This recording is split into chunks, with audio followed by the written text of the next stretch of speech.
Bonjour. Pendant que je vous laisse vous installer, pendant ce temps, je vais vous dire brièvement de quoi nous allons parler maintenant. Vous avez l'intitulé. Le retour de la souveraineté va-t-il tuer le libre-échange? Alors je le lis parce que c'est un intitulé un peu compliqué. Et je trouve que c'est un peu comme une poupée russe. C'est un intitulé qui contient en fait plusieurs questions. Il y a plusieurs questions dans cette question. La souveraineté, le retour de la souveraineté. Qu'est-ce que c'est que la souveraineté? Est-ce que la souveraineté, c'est la même chose que l'indépendance? Est-ce que c'est la même chose que le nationalisme? Est-ce qu'il y a une souveraineté? Est-ce que la souveraineté nationale, c'est la même chose que la souveraineté régionale? Enfin voilà, déjà là, on a plein de questions. Le libre-échange. Est-ce que le libre-échange et la mondialisation, c'est la même chose? Est-ce que le libre-échange est vraiment menacé? Comment? Does it work? No? Je pense qu'on a un petit problème avec les... Voilà. Headphones. Mais OK, merci. OK. It works? Oui, ça marche? C'est bon? Oui? Non? Alors, on a encore quelqu'un qui... Donc, je continue parce que c'est pas grave si...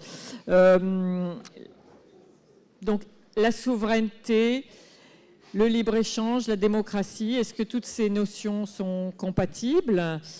Et puis, finalement, est-ce que la mondialisation a une fin? Parce que quand on nous dit est-ce que la souveraineté peut tuer le libre-échange, ça implique que le libre-échange ou la mondialisation peuvent disparaître. Donc c'est encore une question qui est contenue dans cette question générale.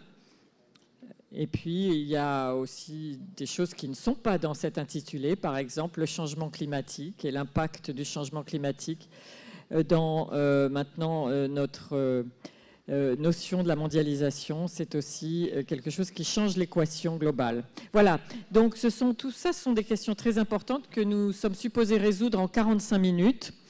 Et évidemment, au centre de tout ça, il y a la confiance, qui est le thème de ces journées, de ces rencontres économiques. Et on voit bien que là aussi, la confiance est une notion centrale, puisque c'est la confiance dans la mondialisation qui est en cause. Et la mondialisation, comme on le sait maintenant, a produit des gagnants et des perdants. Voilà, alors pour résoudre toutes ces questions majeures, nous avons, je prends à partir de la droite, voilà, donc Philippe Martin qui va nous présenter les termes du débat un peu, ou du moins lui sa conception de cette question et des réponses qu'on peut y apporter pour le cercle des économistes. Michael Punk, qui est donc vice-président d'Amazon pour la politique publique mondiale chez Amazon et qui est l'ancien ambassadeur des États-Unis à l'OMC. Donc c'est une double casquette qui, à double titre, est tout à fait au cœur de la mondialisation. Ed Miliband, qui est député à la Chambre des communes, député du Labour, qui est l'ancien leader de l'opposition et qui a été membre du gouvernement de Gordon Brown. Et puis Gitawe Jawan, président du groupe Ancora et qui a été ministre du Commerce d'Indonésie, donc qui est aussi parfaitement au fait de toutes ces questions. Voilà, donc Philippe Martin, je vous laisse la parole et après nous débattrons avec tous nos panélistes. Caroline. Ah pardon, Caroline. Elle était la première sur ma liste, c'est pour ça que je l'ai oubliée, parce qu'elle n'était pas dans le bon ordre. Alors Caroline Freund, qui est chargée du commerce, et ça commence bien ma modération là, qui est chargée du commerce et de l'intégration régionale et du climat à la Banque mondiale. Voilà. Philippe, c'est à vous. Bon, merci, bonjour à tous. Moi, je vais essayer de faire quelques points. Mon message essentiel, ça va être, en fait, j'ai été bon élève, entre guillemets, parce que je vais essayer de répondre à la question qui est posée. Et la réponse, c'est que non, je crois que la souveraineté, en fait, n'est pas l'ennemi de la mondialisation. Et je pense qu'on a un certain besoin de retrouver un certain nombre de souveraineté pour rendre, en fait, la mondialisation et le libre-échange soutenables, en particulier d'un point de vue politique et social. Quelques points de constat au départ. Je pense qu'on est bien d'accord qu'il y a aujourd'hui, et en particulier avec Trump, un point de rupture dans la mondialisation, même s'il y avait des signes avant-coureurs de tension sur le commerce international avec Obama. Et donc je pense que c'est important de répéter un certain nombre de choses que les économistes disent sur la question du libre-échange, parce que contrairement à ce que dit Trump, je pense que le commerce n'est pas un jeu à somme nulle, où certains pays avec des excédents commerciaux perdraient et d'autres gagneraient. Je pense qu'en contraire, c'est un jeu à somme positive. Au Conseil d'analyse économique que je préside, on avait fait une note sur l'impact d'une guerre commerciale mondiale et on trouvait des effets très, très importants d'une guerre commerciale, de l'ordre de 3 points de PIB par habitant pour les États-Unis, la Chine et l'Union européenne. Donc une guerre commerciale, personne ne la gagne. En même temps, faisons attention parce que je pense que dans les dernières années, on a aussi un peu survendu un certain nombre d'accords commerciaux. Je pense au CETA, par exemple, en termes purement de gains économiques. Ce qu'on sait, c'est que justement, quand l'Union européenne fait un grand accord avec un petit pays, le Canada, c'est que les gains sont extrêmement asymétriques et vous allez avoir des gains importants pour le Canada, mais les gains pour l'Union européenne sont petits. Nous, on les estimait, et de ce point de vue, on n'est pas très originaux, autour de 0,03 points de PIB, donc c'est assez petit. Je pense que la souveraineté, c'est au cœur des nouveaux accords commerciaux. Pourquoi? Parce que les accords commerciaux aujourd'hui, ça n'est plus tellement les tarifs, c'est la question des règles et des réglementations. Et donc, très rapidement, ça devient politique et culturel. On pense par exemple, évidemment, à la question de la réglementation sur la nourriture, qui est quelque chose de très important en Europe. Et immédiatement, donc, la question de la souveraineté devient extrêmement sensible d'un point de vue politique. Comme vous le savez aussi, la question de la mondialisation, c'est très lié aux questions d'inégalité sociale. Ce n'est pas que le commerce international. La technologie, le commerce international font des gagnants et des perdants. Donc c'est vrai que les économistes ne sont pas d'accord avec Trump pour dire qu'il y a des pays qui gagnent et des pays qui perdent à la mondialisation. En revanche, c'est vrai que le commerce international, comme la technologie, fait des gagnants et des perdants, augmente potentiellement les inégalités sociales. Il y a eu des travaux à la fois aux États-Unis et en France sur le choc chinois et sur le fait qu'en effet, la très forte augmentation des importations chinoises a eu un impact sur les inégalités. Alors, la réponse standard des économistes, c'est quand il y a des gains au commerce international et qu'à l'intérieur des pays, il y a des perdants et des gagnants, il faut faire des transferts, il faut compenser les perdants. Mais soyons très clairs, nous avons été complètement incapables, dans la plupart des pays industrialisés, peut-être à l'exception des pays scandinaves, de taxer les gagnants pour compenser les perdants de la mondialisation, pour que la mondialisation soit soutenable politiquement et socialement. Et je pense qu'un des problèmes, c'est lié non seulement à des problèmes politiques, mais c'est lié aussi à une certaine forme de la mondialisation financière, qui fait qu'aujourd'hui, les grands gagnants de la mondialisation, en particulier les multinationales, ce n'est pas pour immédiatement aller sur vous, mais je pense qu'un des problèmes, c'est qu'en effet, c'est le problème de la taxation des grands groupes multinationaux au niveau international. Pourquoi? Parce que ça signifie que les grands gagnants de la mondialisation et de la technologie aussi, les groupes multinationaux ou certains individus, la plupart d'entre nous sommes mobiles et sommes plutôt des gagnants de la mondialisation, sont difficiles à taxer. Et donc, si au moment où la mondialisation requiert justement de pouvoir compenser les perdants, mais donc requiert aussi de pouvoir taxer les gagnants, je pense que si on ne peut pas le faire, si au même moment on a la mondialisation financière et le fait qu'il est très difficile de taxer en particulier les profits des multinationales, parce qu'il y a beaucoup de profit shifting, ça va être un problème pour la soutenabilité de la mondialisation. Et on le voit d'un point de vue politique de manière assez claire. Donc il y a un paradoxe, c'est que je crois qu'au moment où la demande de souveraineté fiscale est plus forte et où il y a des besoins en effet de faire des transferts, de faire de la formation professionnelle pour ceux qui perdent leur emploi à cause de la mondialisation de la technologie, ça devient aussi de plus en plus difficile à cause même de la mondialisation, en effet, d'avoir cette souveraineté fiscale et de faire ces transferts à ceux qui perdent. Moi, je crois qu'il y a maintenant, et pour conclure, il y a trois façons d'aller de l'avant. La première, c'est, et on le voit dans un certain nombre de pays, aux États-Unis, en Grande-Bretagne, dans un certain nombre de pays européens, c'est que la société civile, l'électorale, refuse d'aller plus loin sur la mondialisation parce que, justement, on n'est pas capable de compenser les perdants de la mondialisation. Et donc, dans ce cas, ce sera en effet les guerres commerciales. Et on voit à peu près ce qui se passe. Et donc, c'est un retour sur la mondialisation commerciale.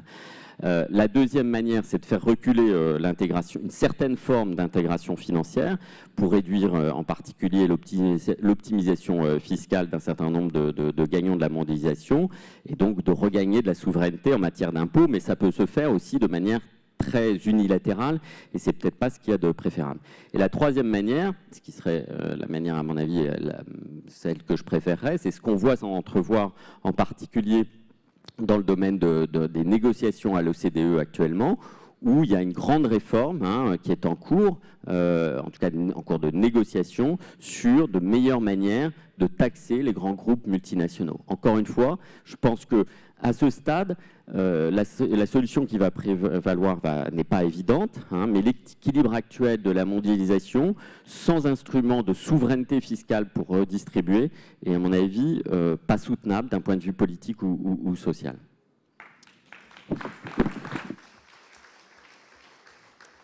Merci beaucoup Philippe. Alors Caroline Freund, pour me faire pardonner de vous avoir oublié, je vous donne la parole la première. Est-ce que vous avez beaucoup travaillé sur les effets de la mondialisation et du commerce sur les populations pauvres et sur les pays pauvres et sur les pays en développement. Vous considérez que la réduction de la pauvreté repose en grande partie sur le commerce. Pour nous, dans ce que vient d'exposer Philippe, notamment les classes moyennes des pays, des économies avancées font partie des perdants et non pas des gagnants. Comment est-ce que c'est perçu, cette critique de la mondialisation, comment est-ce que c'est perçu dans les économies qui jusqu'ici ont bénéficié du libre-échange et de la mondialisation? I'm going to focus really on trade because that's what I know about most closely. One thing is that the developing countries are still very much pro-trade. So we see that where the continent of Africa has now signed on, ratified the Continental Free Trade Area. We've seen it with CPTPP, which involves several developing countries, and most recently with EU-Mercosur.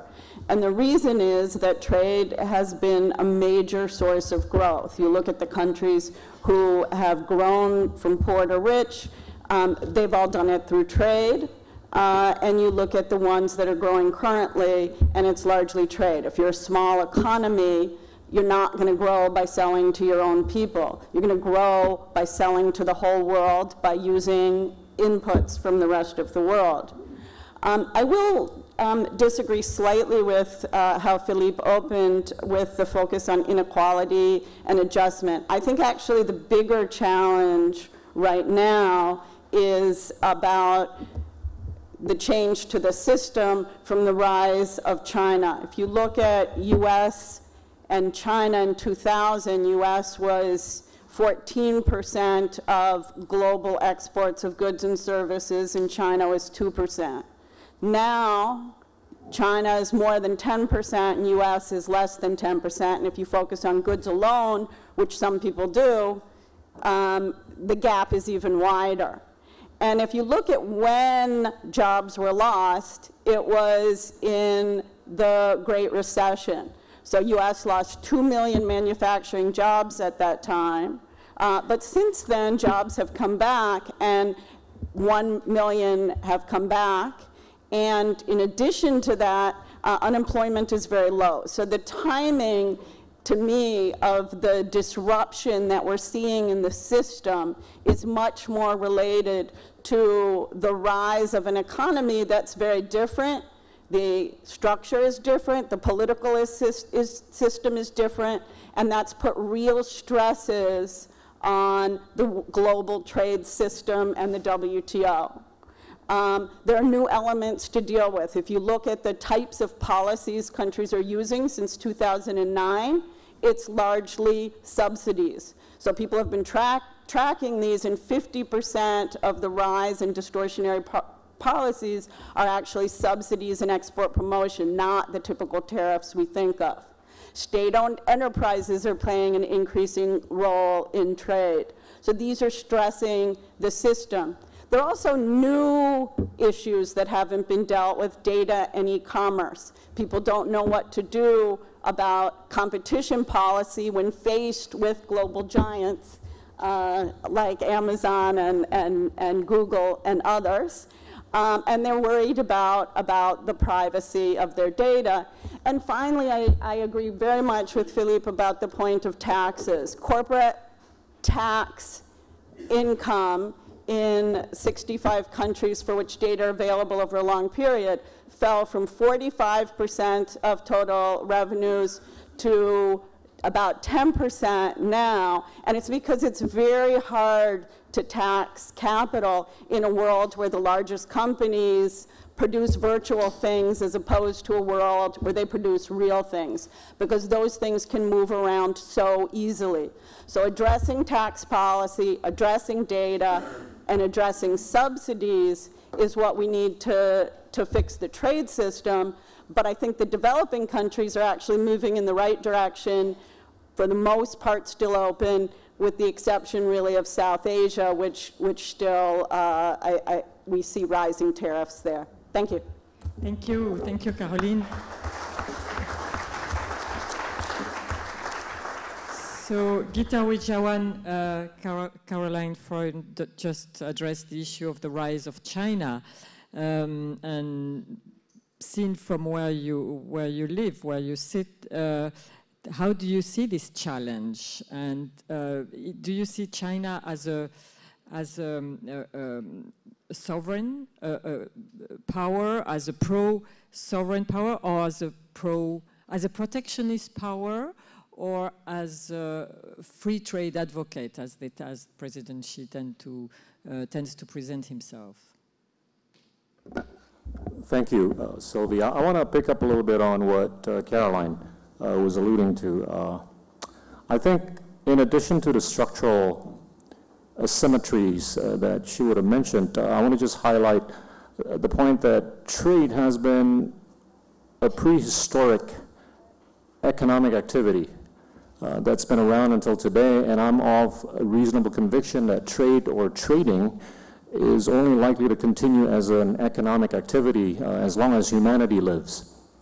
However, in the last few years, we've seen a phase or a set of phases where we're being startled by a couple of notable observations. The first one of which would have been that we've seen some excessively high monetary activism in the context of quantitative easing that would have been done by certain segments of the global economy that perhaps may not have been enjoyed by the rest of the world. And this has caused conversations to be more difficult in the last few years. And the second observation is, of course, what Philippe might have alluded to in terms of the rising inequality. As much as we would have gone through democratizations in three phases, the first one would have been the individual democratization, which unfortunately in many democracies around the world we have not seen empirically, rising inequalities. And the second bit would have been the democratization of the markets, which would have been coined in the 30s and sort of like reinforced in the 80s by way of the privatizations, the democratizations of the markets, which unfortunately have not yielded, rising equalities or reduced inequalities in many parts of the world. And the third would have been in the context of the democratization of the data. we brag in the emerging markets about the rise of internet penetration, the rise of mobile penetration, but clearly the Gini ratios in many developing countries have risen in the last 10 to 20 years. So polarizations of conversations have stretched the rubber band and the spectrum to the extent that, you know, people are living on the fringes, either on the far right or on the left. And unfortunately, it would be at the expense of the diminution of the center or centrality, which makes it tough for people to engage in conversations on trade or even free trade. This is not experienced to the scale that we're seeing in many parts of the world in China. And China seems to have the conviction that it has every efficacy to solve every problem that the world encounters. But I just want to highlight the point that in the context of the difficulty of engaging or undertaking conversations on free trade among the economies, be it developing and underdeveloped, China has gone up in terms of its domestic propensity vis-a-vis GDP from 30% to above 50% in the last 20 to 30 years. So China is probably the only industrial giant in the room here. And I think we all within logic can expect or anticipate that in the near foreseeable future, China, on the back of its increased domestic propensity to consume, and also on the back of its current account surplus having dwindled from 10% of its GDP 10 years ago to 0 just last year, is only likely not to be able to produce enough goods and services for itself. So it could very well be that in the next 5 to 10 years that we in Marseille, in Indonesia, Singapore, anywhere outside China are not going to be able to source the iPhones, the Oppos, and the Huaweis enough for ourselves because the Chinese will want them for themselves at the rate that they're increasingly becoming consumptive. This, I think, will significantly affect conversations on free trade. And this will, I think... In what way?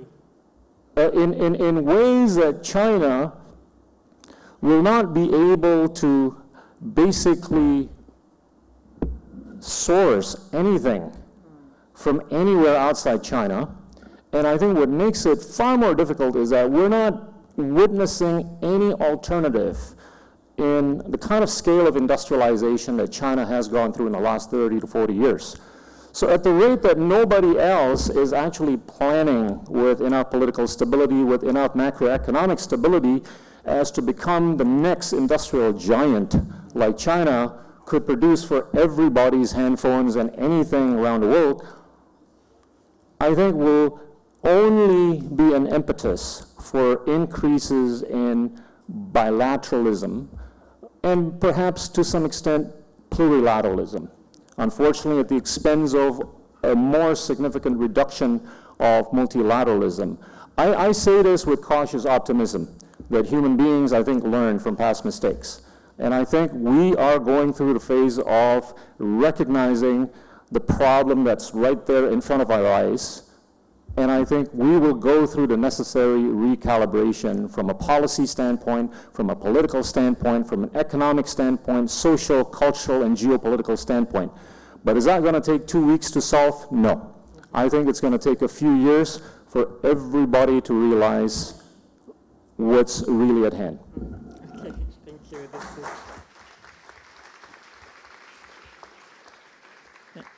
This is a whole new perspective.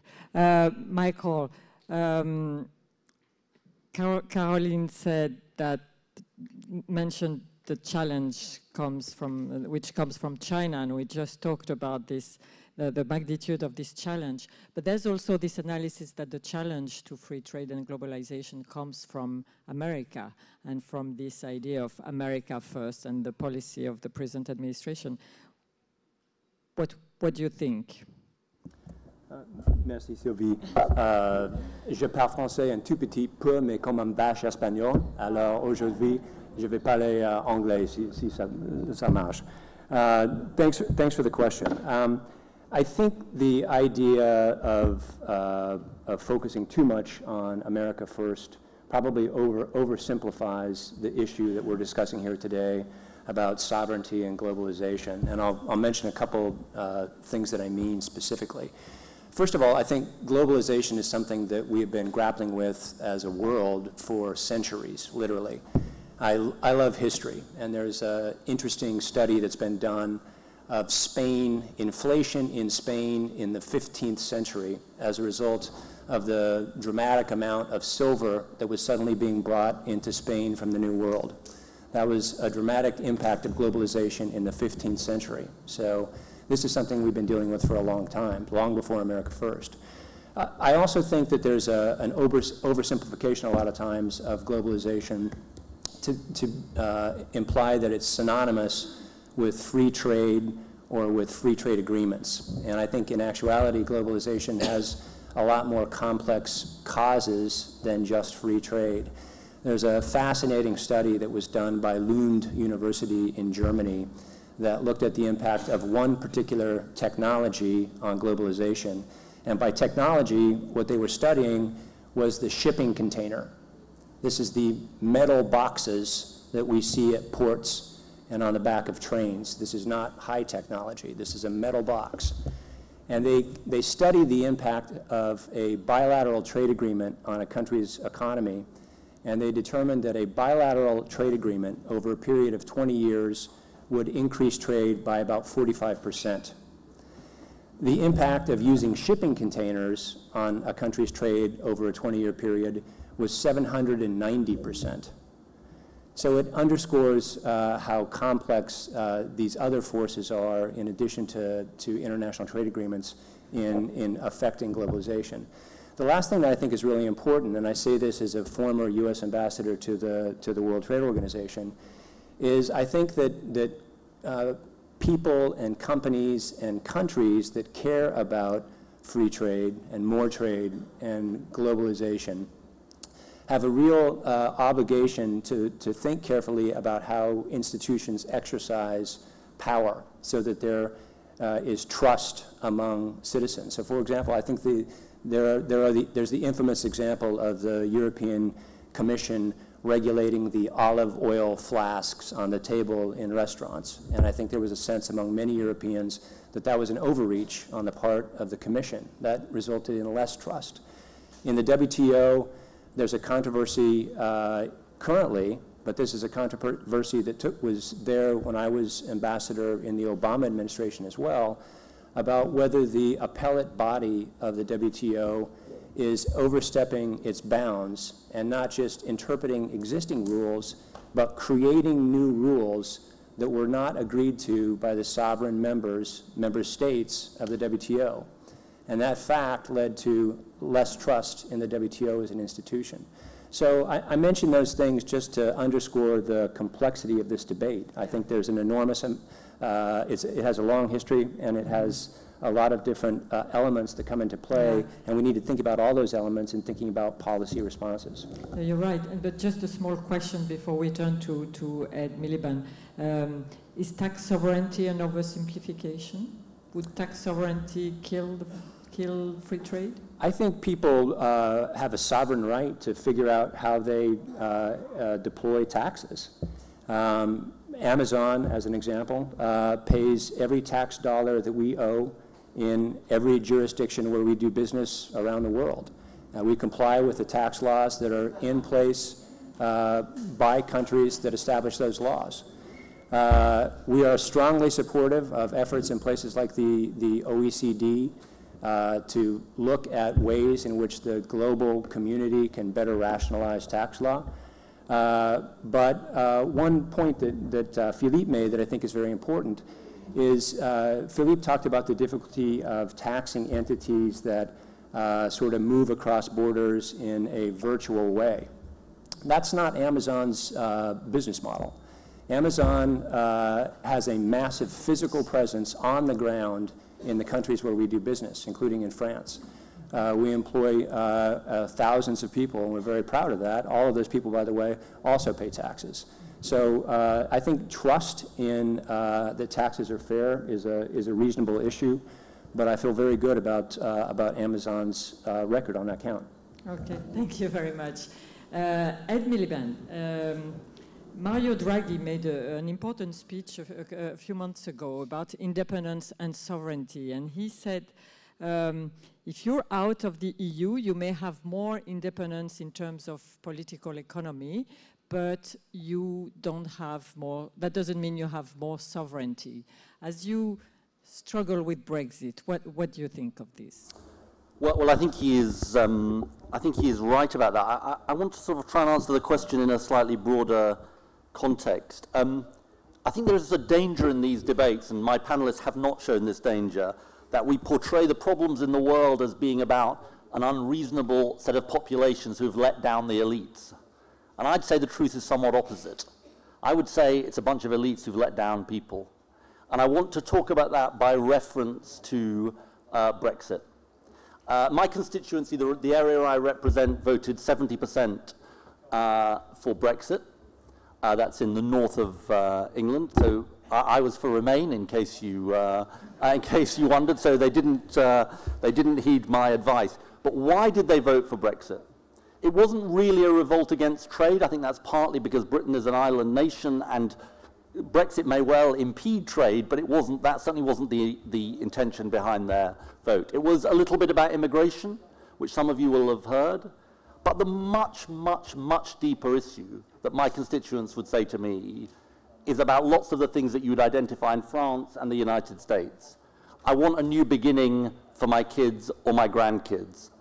I want some hope. I feel that my life feels incredibly insecure. And this is an ex-mining constituency. Mine is a former coal mining constituency where all the mines have closed.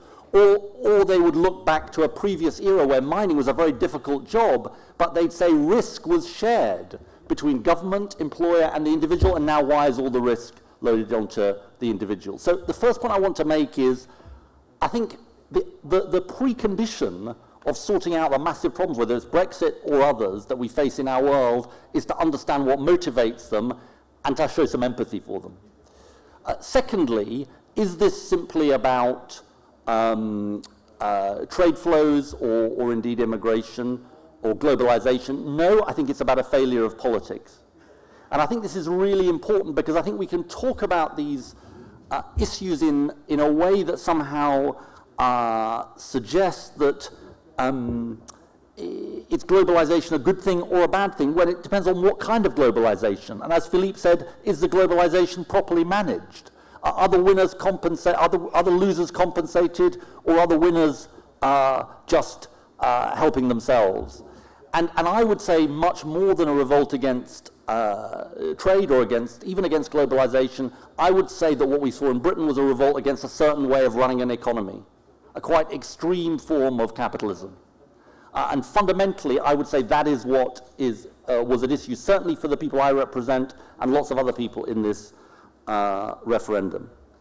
So then thirdly, what do we do about it? Well, I think the elites have got to get the message. And I think it's a really important point, this, which is, it is Britain and America where you've seen Trump and Brexit, but this is coming to a country near you. The Gilets jaunes may be some part of this, unless we find a different way of living together. Because I think the form of capitalism we have, and it is more extreme in the US and the UK, is inherently an unstable form of capitalism. And people will kick back against it. And here is the irony. I sort of think that we can't talk about trade agreements, again, in themselves being a good thing or a bad thing. It depends what is in the trade agreement. If Donald Trump wants to sell us hormone-reared beef, I'm not so keen on that, or chlorinated chicken. You know, that's about regulatory standards. That's about health and safety. So, you know, is it an impediment to free trade to have those standards? No, I don't think it is an impediment. But of course, trade in general can benefit countries. I believe in comparative advantage. But here's the irony. Unless we sort out what is going on in our own countries, unless we have a much, much fairer form of capitalism, we will have morbid, what I would call morbid symptoms of countries doing things, and Brexit is one example of this, countries doing things which are, in my view, deeply counterproductive for the country, but they represent a cry of help and a cry of desperation. This is a very important point. Thank you. Il nous reste 5 minutes et je pense qu'on peut prendre 2 questions ensemble. Alors, une ici et est-ce qu'il y a d'autres questions? Non, on en prend une et puis on verra si... Et 2, voilà. Alors, courte, hein, s'il vous plaît, très courte, parce qu'on a très peu de temps. An easy one for you. How do you see trade with Britain after Brexit? And how do you see trade after Brexit? But also, you opened the question of changing capitalism. You said you should change capitalism. You didn't say how. I mean, how do you project this trade country called Britain changing capitalism in a more subtle way, so to speak?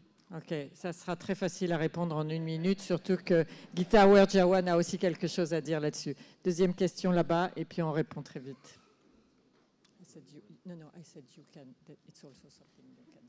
J'avais une question sur l'OCDE et le multilatéralisme par rapport aux grandes tensions qu'il y a aujourd'hui où des pays veulent absolument, comme les États-Unis, la Chine, tirer une singularité,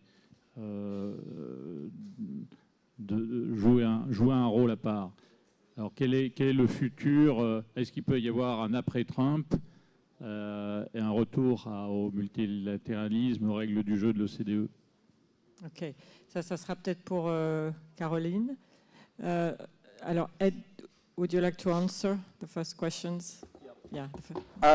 So look, on trade, after, I've got half a minute for each of these. On trade, after Brexit, I mean, we've got this guy Boris Johnson, who you may have heard about, who may be, unfortunately, becoming Prime Minister. It's very hard to tell. If anybody who tells you what I hope for is as close a relationship to the EU in terms of trade as we can possibly have. If it means Brexit, then in the customs union and in the single market, a bit like a Norway-style arrangement, because I think that is the best thing for both of our countries. That's the minimum I would want to see. Your fair question on, well, what do you do? I'd say 3 things to have a fair form of capitalism. Strong platforms and safety nets, not safety nets that are full of holes, because in our country and elsewhere, we have welfare states that are weak and leave people in a bad situation. Secondly, work that pays, because there are more people in Britain today who are working and in poverty than people who are not working and in poverty. And if you go out to work and you work 35, 40 hours a week and you can't afford to feed your family, it's no wonder you're angry with the system. And thirdly, we can't have a situation where the top 1% just floats away from everybody else. Because in the end, people will kick back against it. And I don't think that's envy. I think that people think, well, okay, if the CEO gets paid 30 or 50 times the lowest paid employee, that's one thing. But if the CEO is paid 1,000, 2,000 times more, and I'm struggling to live, this is not a system that I'm willing to support. You know, that is capitalism's license to operate, and capitalists understood that in the period, the 30 or 40 years after the Second World War, and that lesson has been forgotten and it needs to be relearned. Thank you very much. Very quickly, because we're out of time. So Gita Werjawan, then Caroline, and maybe Michael, you want to talk also about the future of multilateralism, but very quickly. Very brief. Sorry, Gita first. Oh, sorry. Yeah. I just want to, Hello, I just want to highlight 2 points. I think if you go to Silicon Valley nowadays, they have a very different notion of capitalism, which in my simple mind means accumulating capital. And the only way to accumulate capital is to become a monopolist. That's a conversation you have with people in Silicon Valley. Whereas people like me, we went to school where we were being taught of the notion of perfect competition in order to accumulate capital. The second is with respect to the fate of multilateralism. The reason why countries like Indonesia didn't get too excited about signing on to a TPP or whatever, it wasn't because I wasn't excited about it. It was just very difficult for us to sell it. And Ed is completely correct in the sense that politics is the foundation of many problems. And it was just very difficult, and especially if you're coming from a place where your marginal productivity is at a much lower level than the guys that you're supposed to multilateralize with. Thank you, Caroline. Yeah, and Michael. Adjustment is important, and I think that's come out clearly from the panel, that we need to tax the wealthy more and redistribute more and provide more opportunities. And between countries, in some sense, the same is true, that in order to move forward on multilateralism, the rich countries need to work together and not resort to unilateral protectionism. And the large emerging markets also need to ensure that their systems don't distort trade. Michael, yes, please. You'll have the last word. So to pick up on a theme that both Philippe and Ed talked about, from my perspective as having been the U.S. ambassador to the World Trade Organization, I think there's been a real shortcoming in many countries on the issue of workforce development, training, and education. And there's been a tendency to put that issue as the cart behind the horse of trade agreements. And I think the theme of this conference is trust. I think to build trust among our people and to have the support for future trade negotiations, countries around the world and companies around the world are going to have to do a much better job in workforce development, helping to prepare workers in all countries to be better prepared for the challenges of the economy that we live in today.